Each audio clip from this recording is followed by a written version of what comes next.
আশা করি তোমরা সবাই ভালো আছো, আমিও ভালো আছি। Welcome back to my channel Debashree Dinlipi. আর দেখো, এখন আমি মেয়েদের জন্য নুডলস বসিয়েছি। আর ইভিনিং থেকে ভিডিওটা স্টার্ট করলাম, কারণ সারাদিন বাড়িতে কোনো রান্নাবান্না করিনি। কি বলো তো, কী কারণে করিনি সেটাও তোমাদের আমি দেখাচ্ছি, বলছি। পুরো ভিডিওটা দেখতে থাকো, তাহলে বুঝতে পারবে। আর এদিকে দেখো, কুকারের মধ্যে আলু সিদ্ধ করতে দিয়েছি। আর এখন দেখো, একদম সন্ধে হয়ে গেছে। সন্ধে মানে সন্ধেই হয়ে গেছে, অনেকটাই সন্ধে হয়ে গেছে। তো কী কারণে করিনি রান্না বান্না, বা মেয়েরা এখন কেন নুডলস খাচ্ছে সেটাও তোমাদের দেখাচ্ছি, চলো। আর এদিকে দেখো, ভাতের চালটাকে আমি ভালো করে ধুয়ে নিচ্ছি। আর আমার যারা পুরনো বন্ধু আছো তারা তো জানো যে ভাতের চাল ধোয়ার ব্যাপারে আমি কতটা খুঁতখুঁতে। অনেকবার ভালো করে না ধুলে আমার একদম পোষায় না, তাই ভালো করে ধুয়ে নিচ্ছি। তো চলো, তোমাদের বলেই দিই যে সারাদিন কেন রান্নাবান্না করিনি, আর এখন আমি কেন সন্ধ্যাবেলায় ভাত করছি। কি বলো তো, আজকে আমাদের বিভুকে নিয়ে ডাক্তার দেখাতে গেছিলাম। তো হঠাৎ করে আমার যাওয়ার কোনো প্ল্যান ছিল না, ওর বাবা মা নিয়ে যেত আর কি। আর আমাকে হঠাৎ করে যেতে বললো, তাই আমি হঠাৎ করেই গেলাম।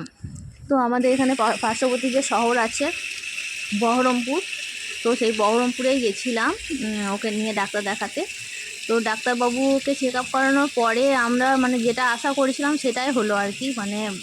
যেটা আমাদের ধারণা ছিল সেটাই কিন্তু ঠিক প্রমাণিত হলো।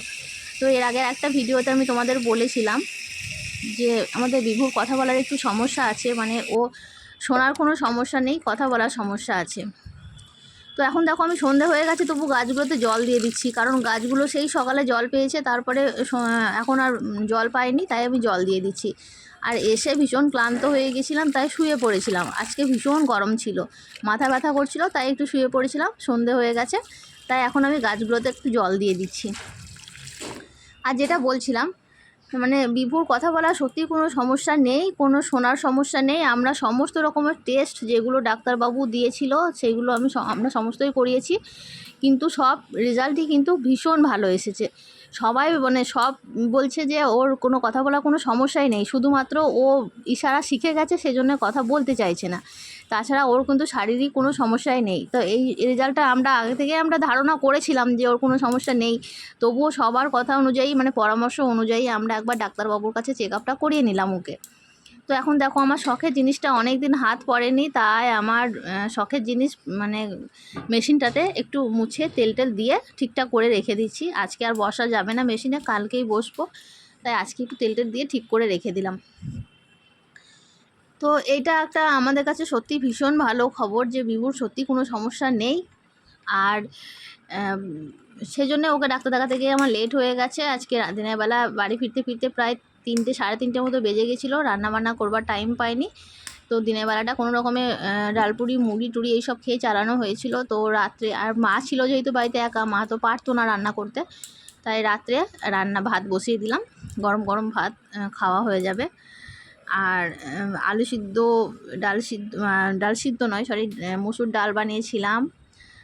আর এদিকে ছোট মাছ ছিল, অল্প বড় মাছও ছিল, সব মিলিয়ে মাছগুলো আগের দিন থেকে ভাজা ছিল, ঝোল করলে খুব একটা টেস্ট হতো না, তাই সমস্ত রকমের দিয়ে পেঁয়াজ দিয়ে একটু ঝাল টকের মতো বানিয়ে নিলাম। এই রেসিপিটা তোমরা যদি জানতে চাও তাহলে আমাকে একটু কমেন্ট করো, আমি বলে দেবো। এটা ভীষণ সুন্দর হয় খেতে। তো এটাই বানিয়ে নিয়েছিলাম। আর একটু আলু পোস্ত করব, তাই পোস্তটা এখন বাটা হয়নি, সবজিটা কেটে নিয়েছি। তো রান্নাবান্না কমপ্লিট করে নিয়ে এখন মেয়েদেরকে নুডলসটা দিয়ে দেবো, ওরা খেয়ে নেবে। ওরা দেখো পড়তে বসে গেছে, ওদেরকে পড়াচ্ছি। তো বন্ধুরা, ছোট্ট ভিডিও, আশা করি কেউ স্কিপ করোনি, পুরো ভিডিওটা দেখেছো। ভালো লাগলে একটা লাইক দিও, আর নতুন বন্ধু কেউ দেখলে পরে চ্যানেলটা সাবস্ক্রাইব করে পাশে থাকার অনুরোধ রইল। আর দেখো, আমার মেয়ের একটা গান দিয়ে মিষ্টি সুন্দর গান দিয়ে আমি আমার ভিডিওটা শেষ করব। আর এই যে বোতলগুলো তোমাদের দেখিয়ে দিচ্ছি, এগুলো কী বলো তো, এম বাজারে আমি পয়লা বৈশাখে শপিং করতে গিয়ে নিয়ে এসেছিলাম। তখন থেকে তোমাদের শেয়ার করা হয়নি, এখন শেয়ার করে দিলাম। তো এখন 2 মেয়ে পড়তে বসেছে, আর রাতে রান্নাবান্না তো কমপ্লিট হয়েই গেছে দেখলে। আর এখন দেখো, মেয়ের গান দিয়ে ভিডিওটা শেষ করছি। টাটা, সবাই ভালো থেকো, সুস্থ থেকো।